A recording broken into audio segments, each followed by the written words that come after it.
있습니다. 우리가 어떻게 예수님을 믿게 되었는지 얘기를 나누다 보면 100명을 만나면 100가지의 스토리가 있는 것 같아요. 물론 비슷할 수는 있지만 같은 이야기는 제가 들어보지 못했어요. 그만큼 하나님께서 우리들을 만나주시는 그 만남이 굉장히 인격적이라는 것이죠. 각 사람에게 가장 적합한 때에 가장 적합한 방법으로 만나주시는 그 하나님의 그 인격적이시고 놀라우신 사랑을 그럴 때 경험을 하게 됩니다. 그런데 우리가 어떤 이유로 어떠한 마음을 가지고 교회에 나왔든지 말씀을 보고 신앙생활을 하다 보면 우리가 다 같이 향하게 되는 지향점이 있습니다. 그 지향점이 바로 무엇이냐면 죄의 문제입니다. 죄. 다른 말로 하면 성화입니다. 우리가 성화되어가는 그런 마음. 내가 성도가 되겠다. 좀 더 나은 성도가 되어보겠다 하는 그런 마음. 처음에 교회를 어떤 이유로 오셨을지 모르겠지만 이제 결국 우리는 그런 마음을 가지고 나은 성도가 되기 위해서 한 걸음 한 걸음 달려가게 됩니다. 그렇게 성도로서 살아가는데 우리 마음 가운데 드는 고민이 한 가지 있는 것 같습니다. 그것은 바로 지금 사도 바울이 말씀하는 것처럼 내가 한 법을 깨달았노니 선을 행하기 원하는 나에게 악이 함께 있는 것이다 라는 것이죠. 사도 바울은 8일 만에 할례를 받고 또 예수를 핍박하는 자이고 또 히브리인이고 바리새인이고 또 당대에 가장 유명했던 학파인 가말리엘의 제자였고 율법으로 흠이 없는 자다라고 성경에서 기록을 하고 있죠. 사도 바울로 말할 것 같으면 인간적으로 보나 어떻게 보나 흠잡을 데가 없는 그런 사람이었던 것이죠. 그런 그가 다메섹에서 예수님을 만났을 때 180도 달라진 그런 인생을 추구하는 모습을 우리가 잘 알고 있을 것입니다. 박해자에서 제자가 된 그의 모습을 우리가 말씀을 통해서 보았죠. 그러니까 바울은 달리 말하자면 예수님을 따르는 제자이면서도 동시에 율법의 의, 당시에 요구했던 그런 율법의 의까지도 갖추었던 그런 사람이었습니다. 그런 그가 이렇게 고백을 하는 거예요. 내가 한 법을 이제 깨달았다. 바울은 인간이 얼마나 더 율법을 잘 지킬 수 있는가의 대표가 되는 사람이죠. 바울보다 더 율법을 잘 지키는 사람은 없을 것이라고 우리는 감히 볼 수 있습니다. 그런 그가 예수님을 만나자마자 깨닫게 된 사실은 바로 자기 안에 있는 그런 악입니다. 그리스도의 빛이 비춰질 때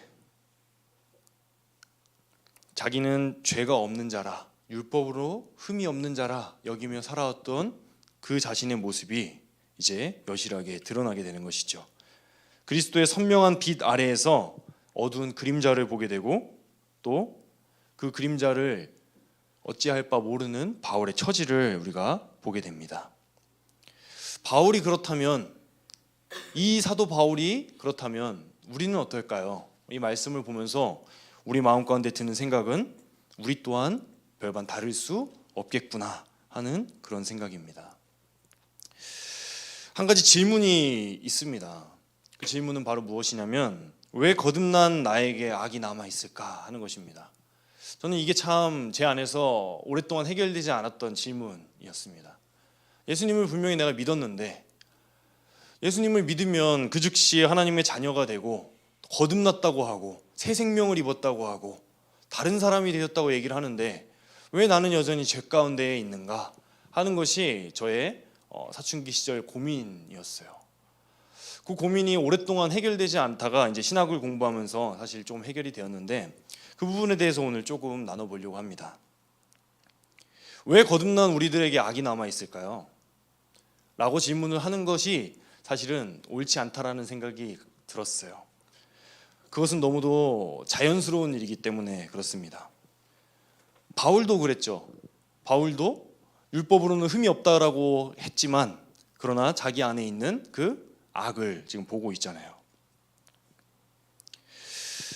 우리가 생각해야 될 부분은 무엇이냐면 이전에는 알지 못했던 내 안에 있는 그 죄악이 이제는 보이게 되었다는 것입니다. 우리는 이 말씀을 읽으면서 이렇게 생각을 해야 되는 거예요. 마치 건강검진을 했는데 조기에 어떤 병이 발견되었다 하는 것이죠. 아, 왜 내 안에 아직도 악이 있지? 하는 것이 아니라 이 질병이 발견되어서 정말 다행이다. 조기에 발견돼서 얼마나 다행입니까? 조기에 발견되었다는 것은 어떤 의미가 있죠? 치료할 수 있다는 것이죠.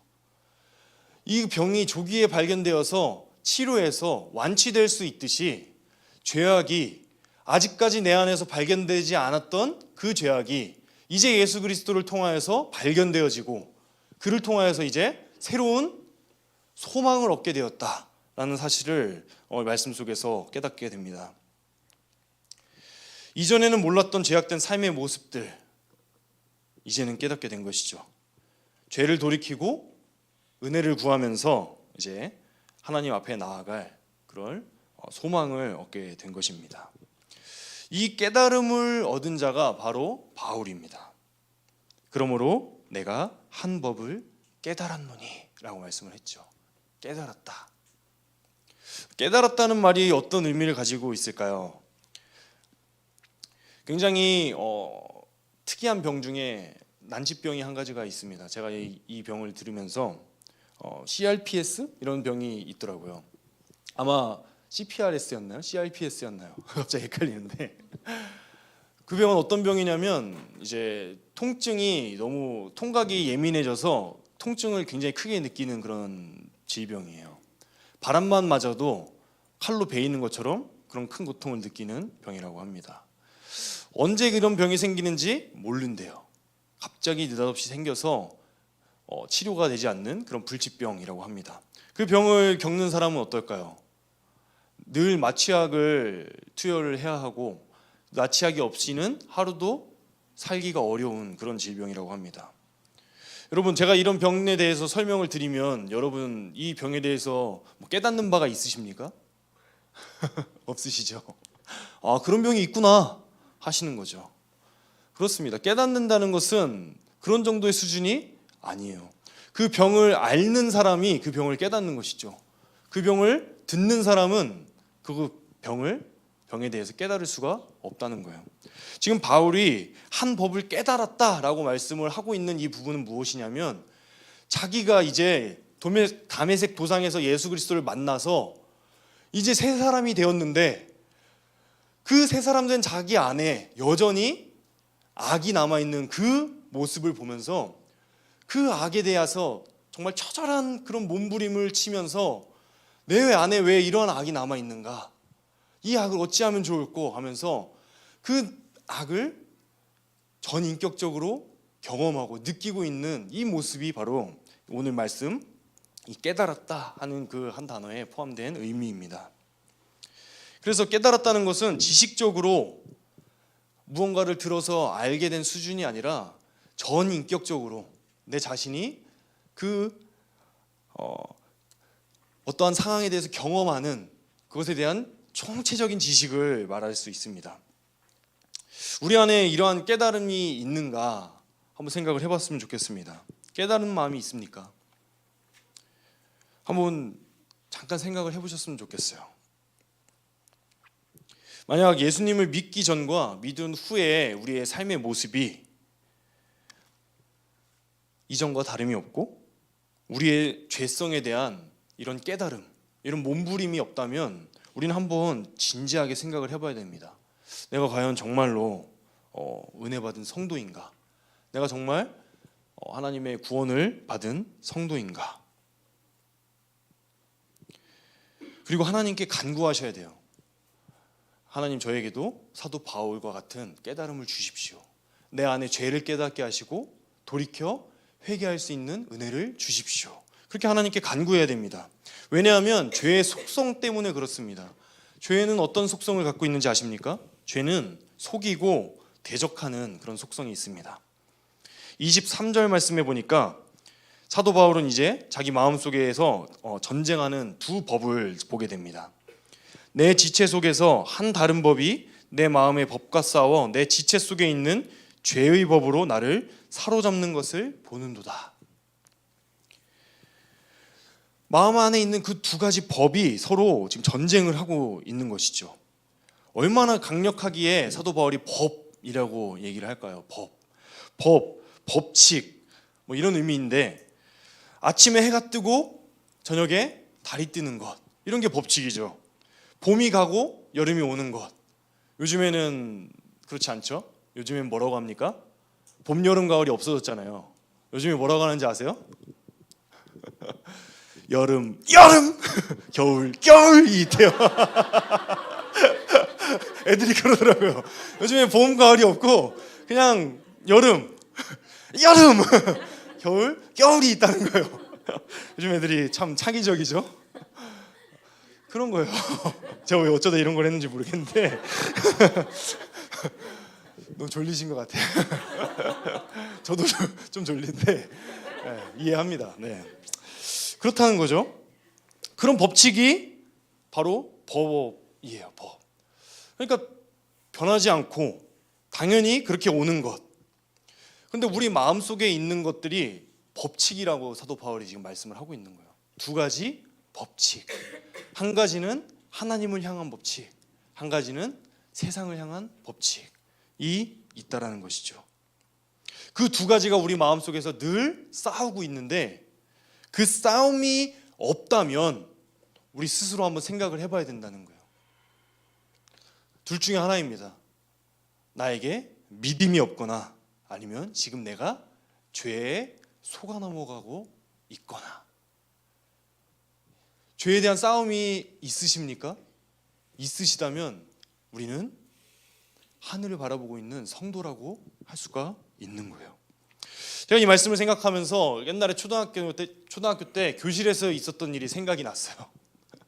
어떤 일이 있었냐면, 저는 주로 초등학교 때 이제 반장을 했습니다. 저는 뭐 제가 말로만 드릴 것 같으면 반장을 제가 뭐 한 번도 놓쳐본 적이 없고 네.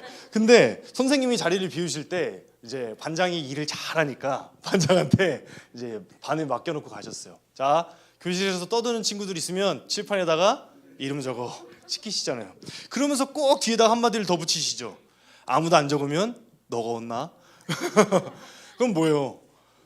정말 아무도 안 떠들고 조용히 있더라도 누군가라도 한 명 적어야 되는 거죠. 제가 안 혼나려면. 그런 상황입니다. 선생님이 이제 일이 길어지기 시작을 하죠. 일찍 안 돌아오세요. 반 아이들이 이제 떠들려고 슬슬 이제 몸을 움직이기 시작을 합니다. 이제 입을 열어 떠들기 시작을 합니다. 반장은 어떻게 해야 됩니까? 충실히 그 임무를 수행을 해야죠. 칠판에다가 이름을 적습니다. 이름이 적은 친구는 어떨까요? 마음이 기분이 나쁘죠. 아니, 친구가 돼가지고 의리도 없이 이름을 적냐? 한 번만 봐달라고 회유도 합니다.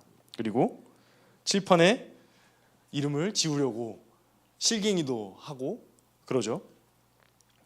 그러다가 이제 반장의 권한으로 은혜도 한번 베풀어 봅니다. 지금까지 떠든 건 봐줄게. 한번 싹 지워주고, 이제부터 떠들면 진짜 적을 거야. 하고 또 적습니다. 근데 또 떠들죠. 이름을 이제 적어놨죠. 그때 선생님이 이제 등장을 하시는 거예요. 어느새 선생님이 돌아오셔서 칠판에 이름 적혀 있는 친구들이 이제 앞으로 부릅니다. 이제 매 맞는 거죠. 자, 여기서 퀴즈가 하나 있습니다. 떠든 친구는, 칠판에 이름 적힌 친구는 무엇 때문에 혼났을까요? 1번, 칠판에 적힌 이름 때문에. 2번, 칠판에 이름 적은 반장 때문에. 3번, 칠판에 이름 적으라고 한 선생님 때문에. 4번, 자기가 떠들어서. 정답을 아시는 분은 빨리 손을 들어주세요. 몇 번이에요? 자기가 떠들어서. 그렇죠, 4번입니다. 자기가 떠들어서 혼나는 거죠. 근데 혼날 때 자기가 떠들어서 혼난다고 생각할까요? 한번 잘 생각해 보세요.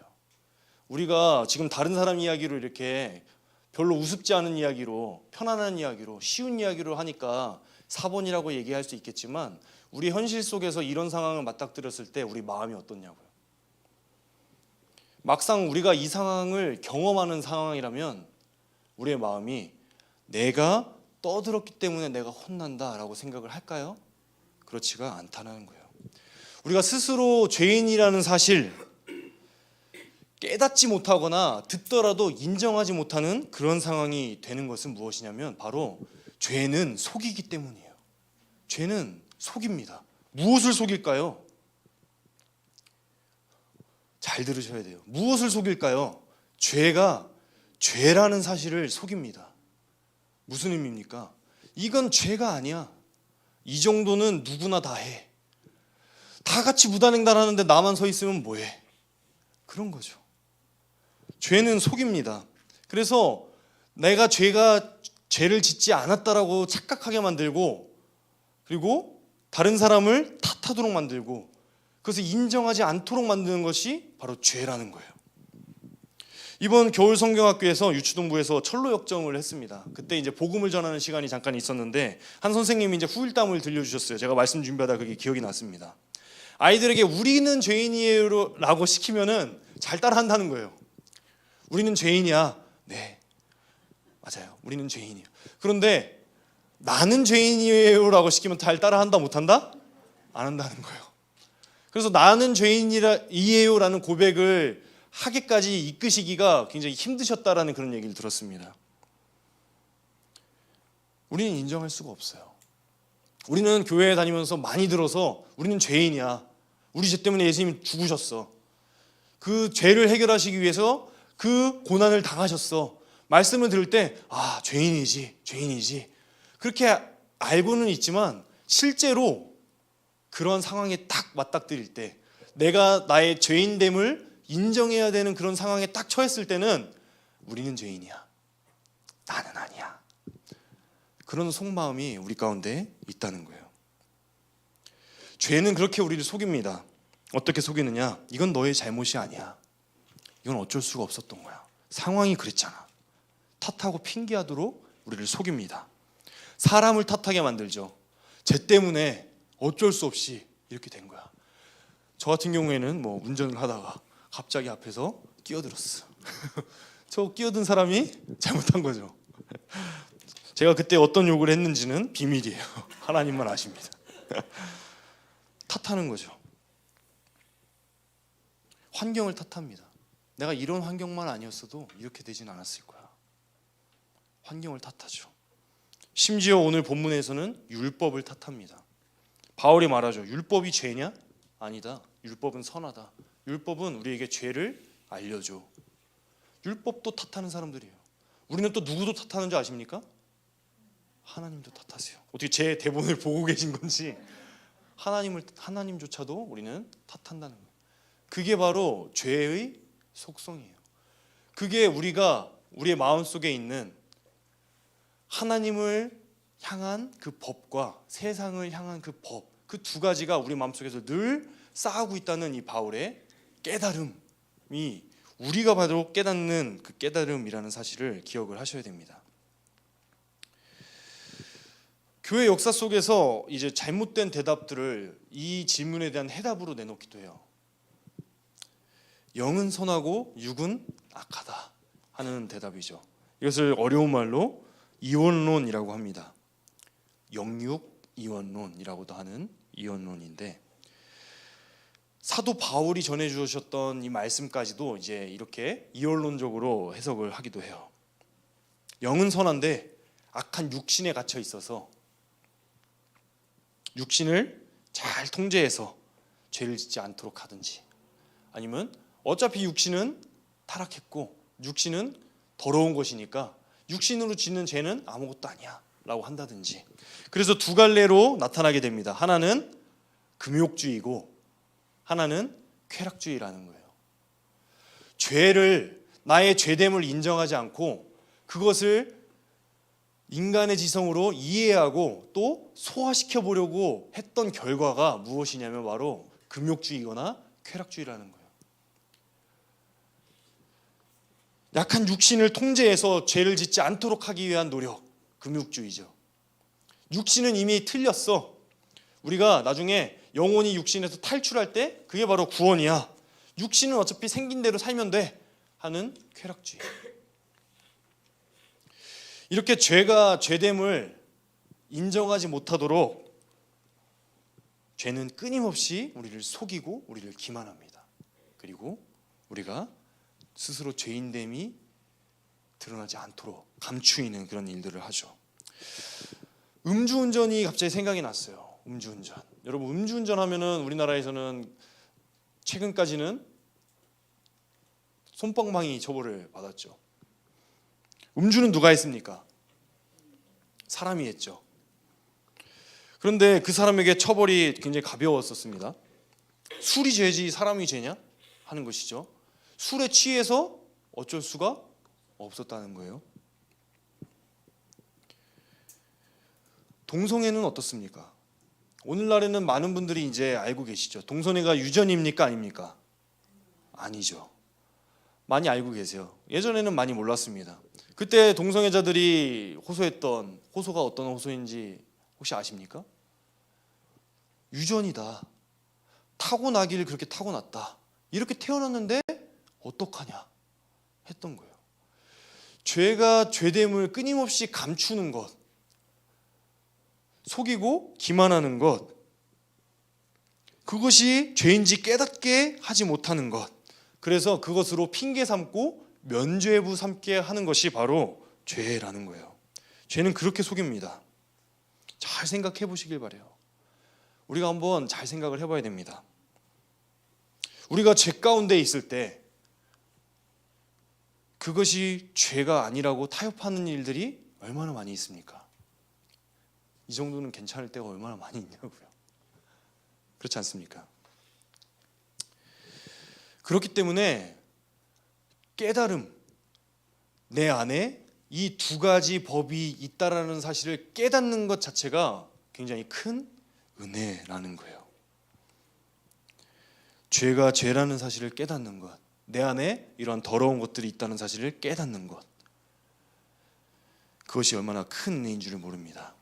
상황과 환경과 모든 여건들이 죄를 향하고 있다고 할지라도 그 죄를 짓는 것을 핑계할 수가 없다라는 거예요.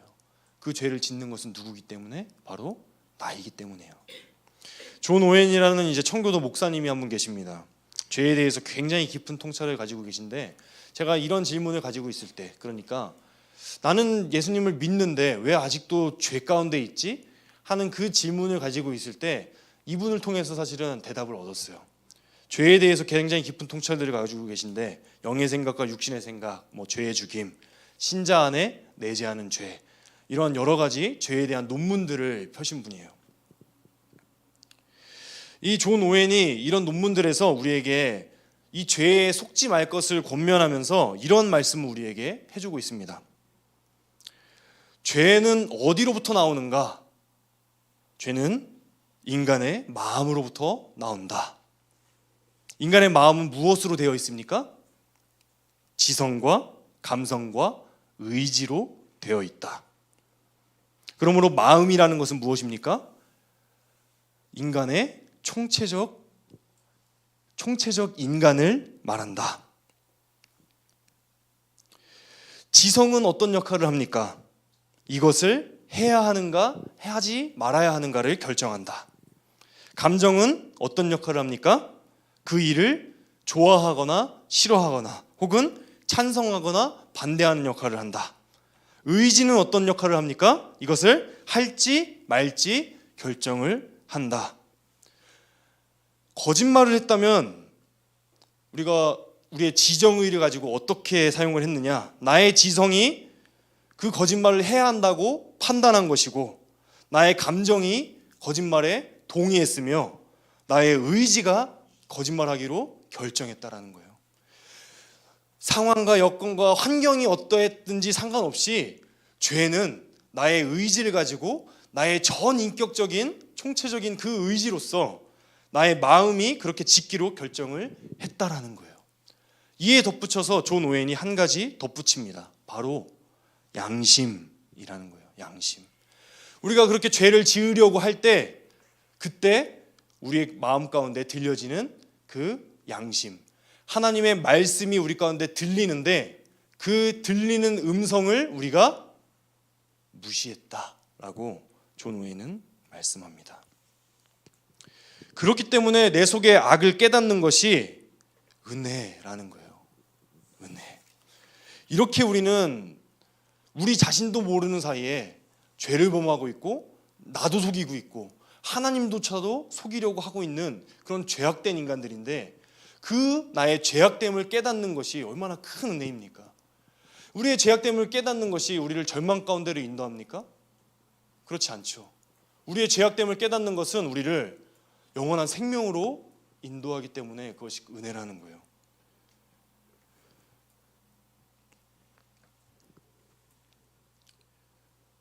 사도 바울이 고백을 하죠. 오호라, 나는 곤고한 사람이로다. 이 사망의 몸에서 누가 나를 건져내랴. 자신의 마음 가운데 있는 그 죄악됨을 어쩔 수가 없어서 몸소리치게 떨쳐내고 싶고 벗어나고 싶지만 일평생 동안 떨쳐내지지 않는 그 곤고한 자신의 모습을 보면서 사도 바울이 고백을 하잖아요. 오호라, 나는 곤고한 자로다. 곤고하다는 말은 무슨 말입니까? 곤고하다는 말은 영속적인 시련이라는 뜻을 갖습니다. 끝나지 않는 시련이라는 거예요. 우리가 예수님을 믿어서 거듭났고 변화되었다 하지만 아직까지 우리에게 남아있는 그 육의 속성들이 있기 때문에 우리가 죽는 그날까지 우리는 어떠한 시련을 감당해야 하는가?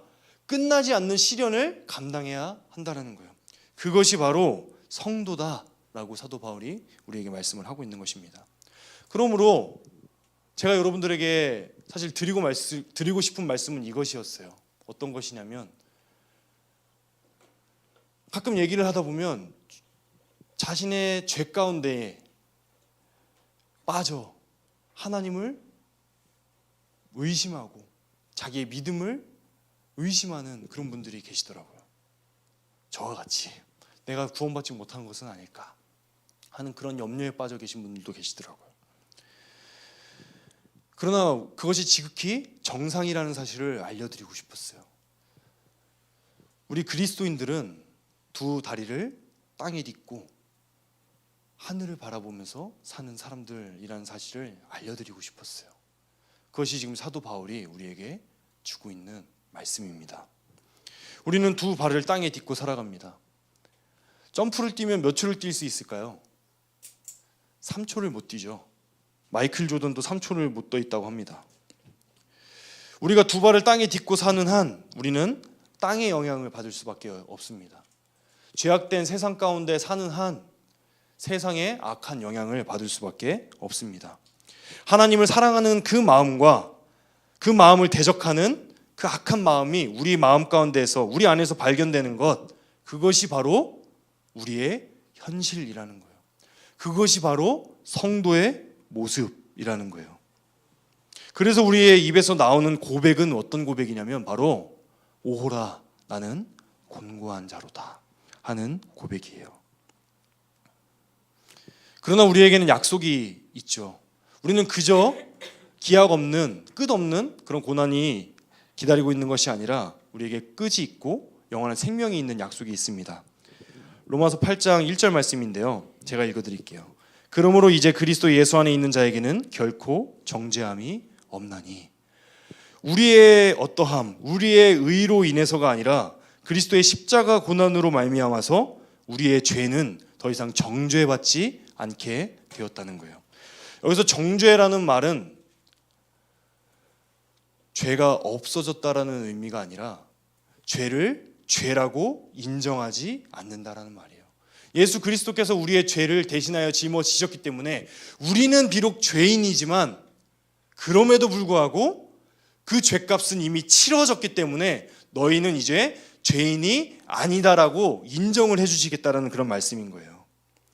우리는 이런 약속을 굳게 붙들고 계속해서 반복되어지는 그런 시련 속에서도 두 발을 어쩔 수 없이 땅에 붙이고 살아가지만 하늘을 바라보면서 살아갈 수 있게 되는 거예요. 그것이 바로 우리가 성도입니다. 하나님이 원하시는 모습으로 살고자 발버둥치는 우리의 모습, 우리의 마음 가운데에서 계속해서 발견되는 그 죄악으로 어쩔 줄 몰라 하지만 그것을 해결하기 위해서 한 걸음 한 걸음 나아가지만 끝없이 우리의 시련 가운데 처해 있는 그 모습, 그것이 바로 우리들의 모습이고 그것이 성도의 모습이라는 사실을 우리가 기억했으면 좋겠습니다. 우리 주 예수 그리스도로 말미암아 하나님께 감사하리로다. 우리의 그런 처지임에도 불구하고 우리가 하나님께 감사할 수 있는 것은 우리의 의, 우리의 어떠함이 아니라 그리스도의 의로, 그리스도의 고난으로 우리의 구원을 완성하시고 우리에게 그것을 값없이 선물로 주셨기 때문이라는 사실을 우리가 기억했으면 좋겠습니다. 우리 찬양으로 고백하면서 함께 나아가도록 하겠습니다.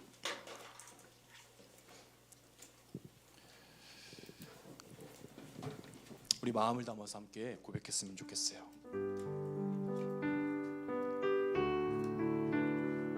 정결한 마음 주시옵소서.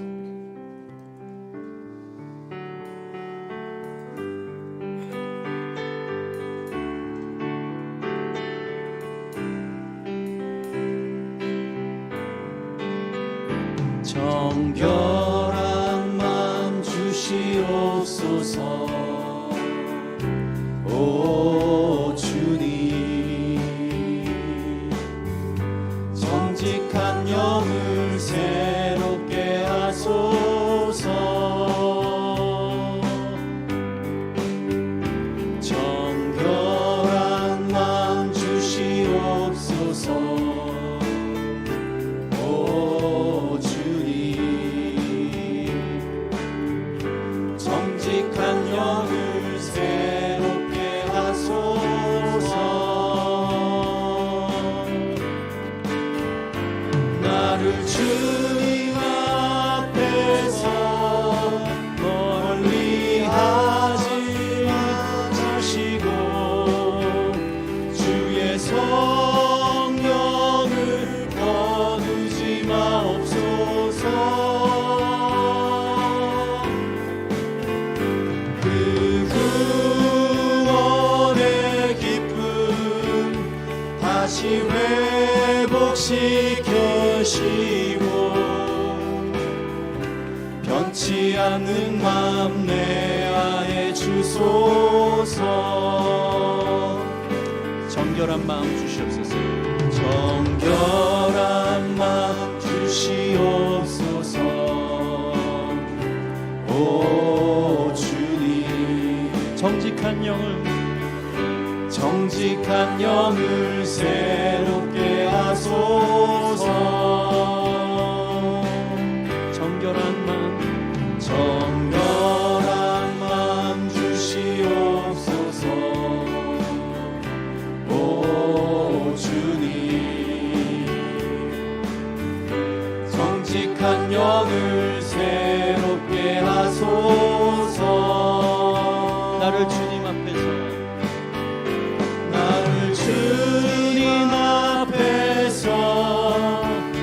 멀리 하지 마시고 주의 성령을 거두지 마옵소서.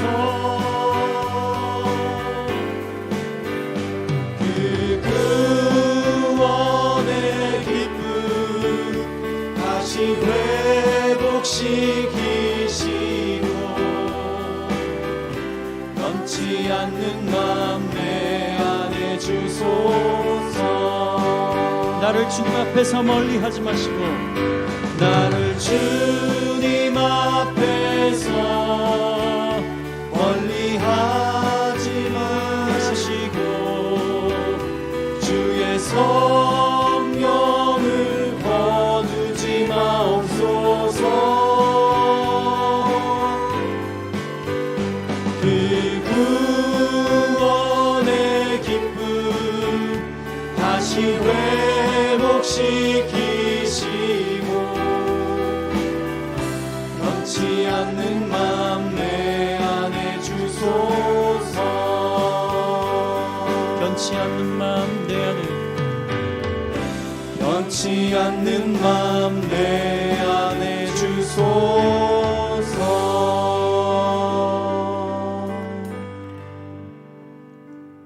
하나님 감사합니다. 우리 마음 가운데 우리의 죄악됨을 깨닫게 하시고 주님 앞에 나와 그것을 아뢰고 더욱더 주님의 은혜를 사모하며 주님의 십자가를 간구하는 마음으로 나아가게 하시니 감사를 드립니다. 우리 마음 가운데 끊임없이 부딪히는 두 가지 법칙이 있습니다. 주님, 비록 우리의 의로는 그 의를 완성할 수 없으나 주님께서 이루신 그 의를 우리가 바라보면서 우리가 한 걸음 한 걸음 담대하게 나아가길 소망합니다.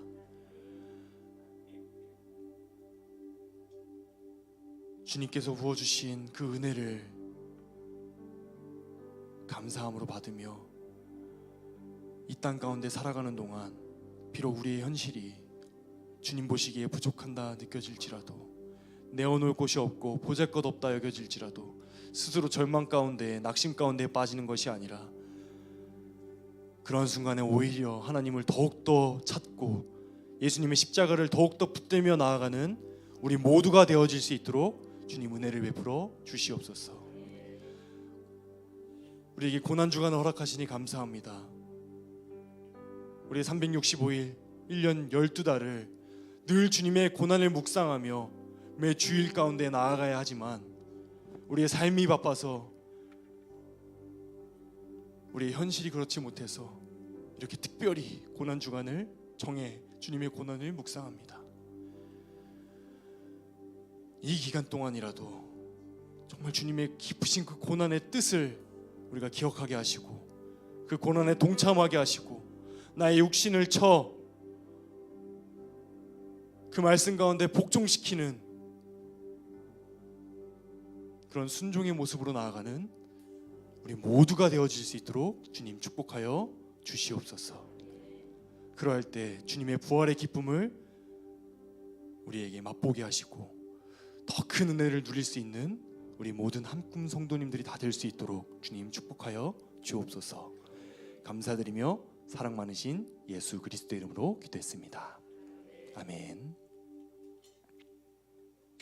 네, 예배를 마쳤습니다. 오늘은 모두 돌아가셔서 내일 새벽 예배를 위해서 빨리 주무시도록 하겠습니다. 네, 감사합니다.